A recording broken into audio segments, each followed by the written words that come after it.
Well, here we are. We're getting to the end of 2023. It's been one heck of a year. November was really, really good. Everybody's crowing all about how well their stock and bond market did, but no one realizes that the Federal Reserve and the central banks around the world added in a whole bunch of liquidity. They're starting to take it out already, but they added a lot of liquidity. What does that do? It reduces rates, and of course, stock market exploded from that. But what's going to happen for next year? So let's just talk about that. I still have the same forecast that we've had before. I think we're in for a pretty tough sledding. Let me talk about my very first slide. Let's just talk about that. Now, I know this is a political question, and it's really not meant to be a political question. It's just a fact. Now, this whole year, builders are building. I've told you that we have 1.7 million homes under construction. 90% of them are not pre-sold. You know, the builders are scared to death. They're trying to get out of their land. But that still leaves us 2 to 3 million home shortage, even with this record amount of new homes coming online. And we have open borders. And we have millions of people coming across the borders. A lot of these families, they're all going to need a place to live. That means we are going to have to come up with housing, which puts kind of a flooring under housing. But what about pricing?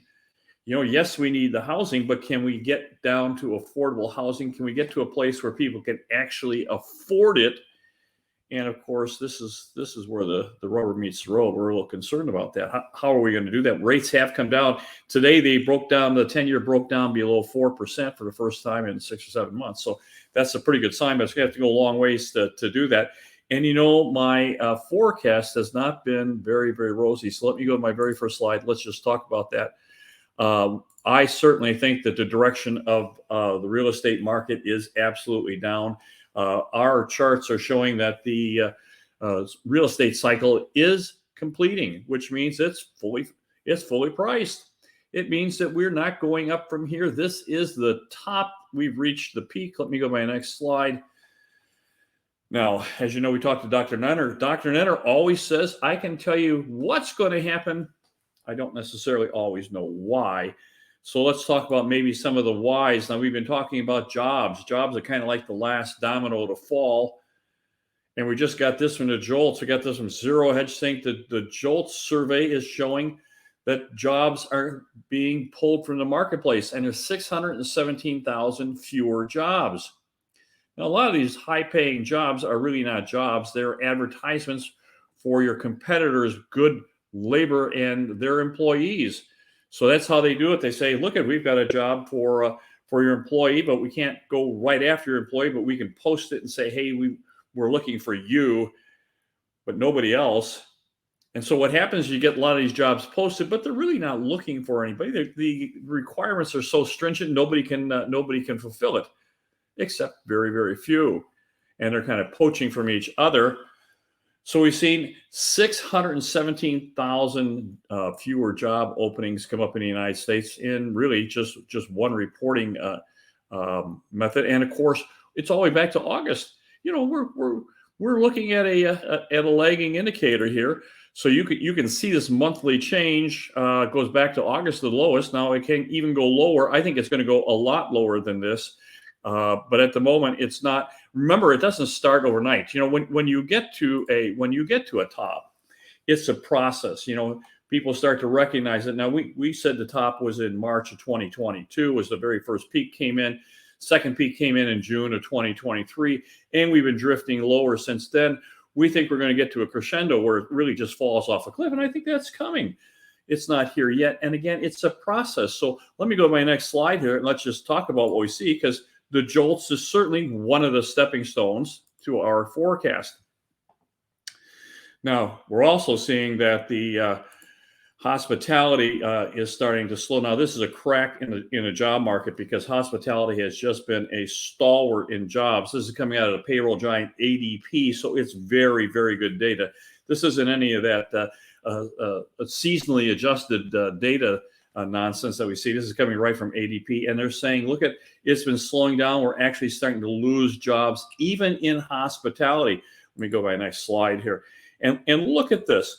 So we've been talking about this. This is coming from manufacturing. Manufacturing continues to go down. Now, look at the red. Look at the red. I put a big arrow there.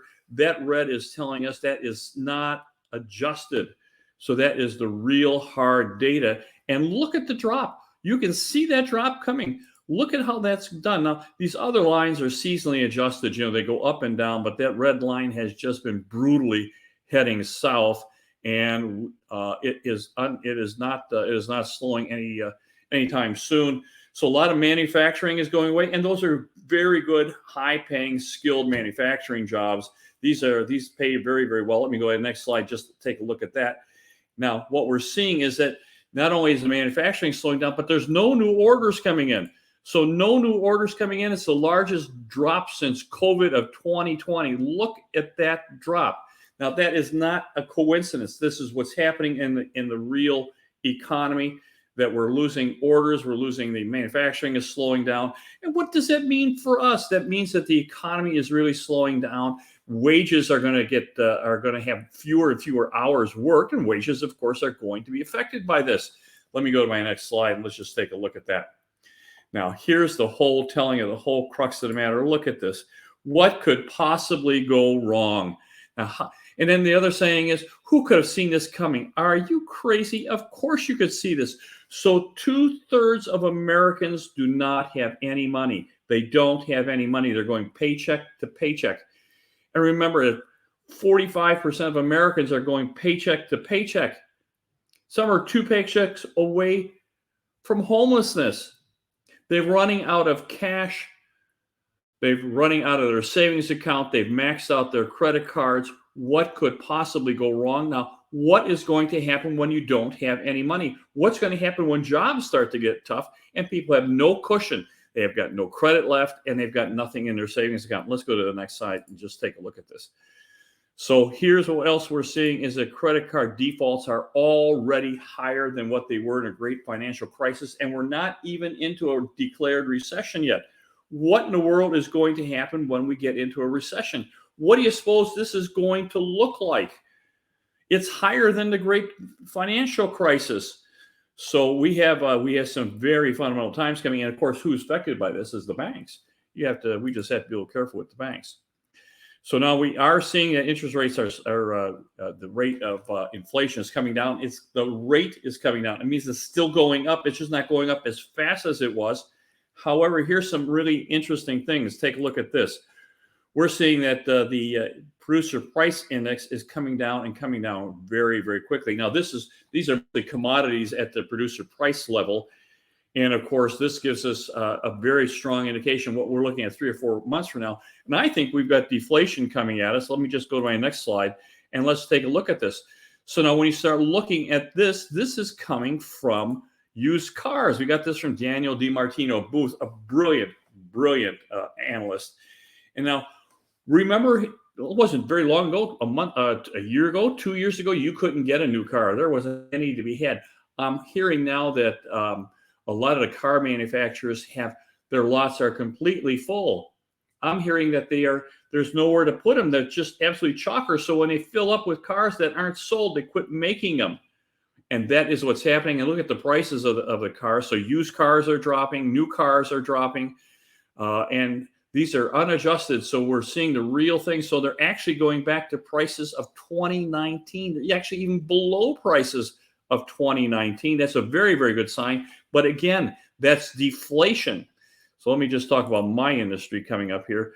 So we start talking about personal deflator. Look at how quickly it is going. It's going in the right direction. And the core personal consumption expenditure inflation is down to 2.2%. Now, that's exactly where the Federal Reserve wanted to be. Now, some of these others are a little elevated, but it's coming down in the right direction. I think it's going to go below zero. So let's take a look at the next one. We'll talk about that. Now, this is my business. This is done by John Wake here in Phoenix, Arizona. He has done an absolutely outstanding job of compiling data.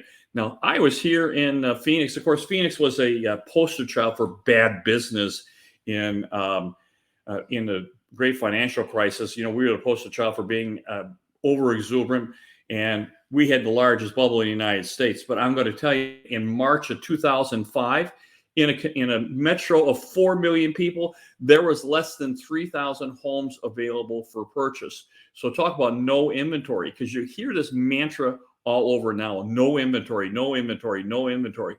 Well, I'm going to tell you, in 12 months, just 12 months. So March 2005, we got less than 3,000, and March of 2006, we've got 33,000 properties for sale in 12 months.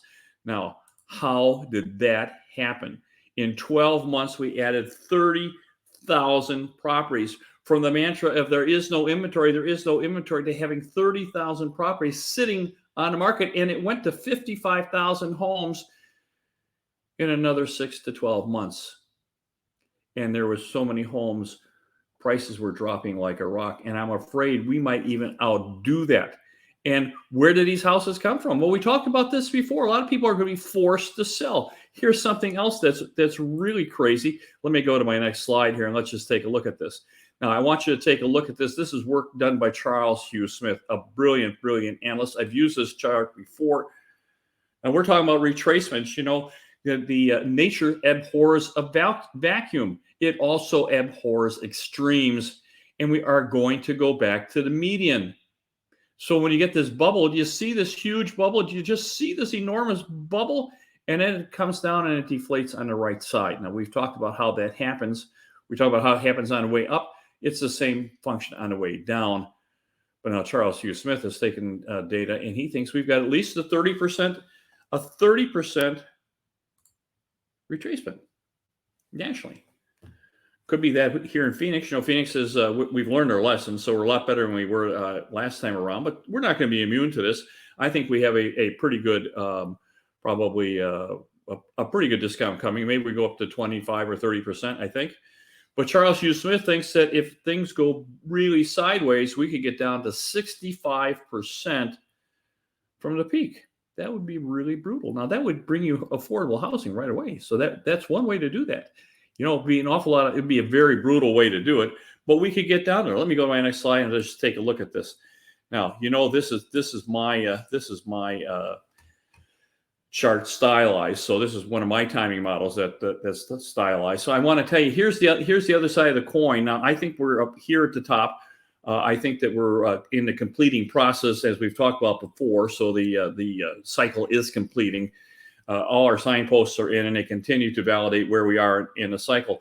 But I got some rumblings that Congress, in their great wisdom, you know, these are people who really, if they had to do anything, they wouldn't survive in the marketplace. But they're thinking that what we should do is prohibit investment houses from buying real estate. So we call them the I buyers. So that's the investment buyers. Those are the people who have been buying lots of rentals because they took up 20 to 25% of the housing stock.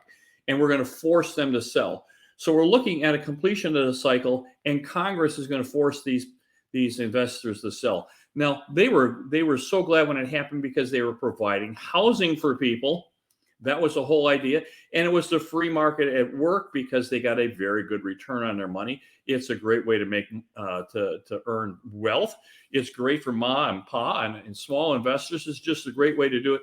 And Congress is thinking that they shouldn't be able to do that now. I think they're going to really be very sorry. I don't think that's going to go together, but this is their thought process. So let me go to my next one. Now, using this slide from Charles Hugh Smith is very, very similar. You've heard me say this before. This is really good work. It's very, very similar to the unstylized version of my timing model. This is going to allow us to have 3 incredible buying opportunities coming to us. You know, in probably 24 to 36 months, you're going to have buying opportunities you don't get maybe 3 times in your lifetime. I'm going to tell you, when we talked to John Rubino last week, John was talking about the fact that he thought that inflation was just going to go right through the roof. And that has to do with some really good analysis. We also agree with that. We also agree with the fact that we're probably 4 or 5 million homes short. And a border is still open. So if we add another 1 million or 2 million people, those people all need a place to live. That means that housing is going to have to become very affordable, and it's going to have to become pervasive because we have a lot of housing that's in the wrong spots. We have housing that nobody wants. You know, everybody's moving to Florida, Texas, Arizona. A lot of the southern states, where there's right to work states, and you can really prosper. That's where there's a lot of demand, and we don't have housing there, and we're going to have to build. So I'm a long-term bull. I think that housing is just going to do incredibly well, but I do think we have a severe correction coming very, very soon. I think we're looking at probably early 2024 to really recognize. I think it's already starting to, the process is underway. I think it's probably going to be 20 or 24, maybe first or second quarter, we're going to start to really recognize the fact that prices are sliding. So let me go to my next slide and see where we're at with this. These are the 3 buying opportunities. We have them already. We already have them in our timing model. So if you want to get involved with us, we are looking to buy a lot of properties. So not yet. It's not time to go. It's not yet. Don't do it yet. But we will soon. So when it happens, we're going to want to buy a lot of properties. If you want to be with us, we'd love to have your business. Now, this is how you get hold of me. This is where I'm at in Phoenix, Arizona. We are in Metro Phoenix. We have affiliates all across the country. If you'd like to talk with me and schedule a consultation, more than happy to talk to you, your spouse, your financial advisor, your estate planner, whatever we like. We'll do a conference call and put our heads together. So my very, very best to you. If we can help in any way, just give us a call. My best. Bye-bye.